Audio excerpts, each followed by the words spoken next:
പൂനെയിൽ തുർക്കി ആപ്പിൾ കിട്ടാനില്ല.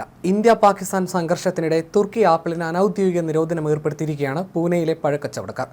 പാകിസ്ഥാന് പരസ്യ പിന്തുണ പ്രഖ്യാപിച്ച തുർക്കിയിൽ നിന്നും ഇറക്കുമതി ചെയ്യുന്ന ആപ്പിളുകൾ ഇനി വിൽക്കില്ല എന്നാണ് കച്ചവടക്കാരുടെ തീരുമാനം. ഇതിനെ പിന്തുണച്ച് നാട്ടുകാരും എത്തിയതോടെ നിരോധനം പൂർണ്ണമായി. തീവ്രവാദത്തെ പ്രോത്സാഹിപ്പിക്കുന്ന രാജ്യത്തിന്റെ സമ്പത്തിലേക്ക് തങ്ങളുടെ ഭാഗത്തു നിന്ന് ചെറിയ തോതിലുള്ള സഹായം പോലും വേണ്ട എന്ന ദൃഢനിശ്ചയത്തിലാണ് പൂനെയിലെ പഴക്കച്ചവടക്കാർ. പൊതുവിൽ ഈ സീസണിൽ 1000 മുതൽ 1200 കോടി വരെ വിറ്റുവരവ് ലഭിക്കാറുണ്ട്. ഈ ലാഭം വേണ്ട എന്ന് വെക്കുന്നതിലൂടെ രാജ്യത്തിനോടും സർക്കാരിനോടും പട്ടാളക്കാരോടുമുള്ള തങ്ങളുടെ പിന്തുണ കൂടിയാണ് അറിയിക്കുന്നതെന്ന് കച്ചവടക്കാർ പറയുന്നു.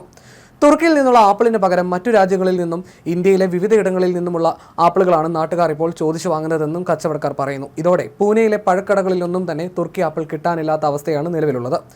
തുർക്കിയിൽ നിന്ന് ഇനി ആപ്പിൾ വാങ്ങേണ്ടെന്നാണ് ഞങ്ങളുടെ തീരുമാനം. പകരം ഹിമാചൽ, ഉത്തരാഖണ്ഡ് എന്നിവിടങ്ങളിൽ നിന്നും ഇറാനിൽ നിന്നുമെല്ലാം ആപ്പിൾ കൂടുതലായി വാങ്ങാനാണ് തീരുമാനം. കച്ചവടക്കാർ മാത്രമല്ല, പഴങ്ങൾ വാങ്ങാൻ എത്തുന്നവരും ഈ തീരുമാനത്തോട് പൂർണ്ണമായും സഹകരിക്കുന്നുണ്ട്.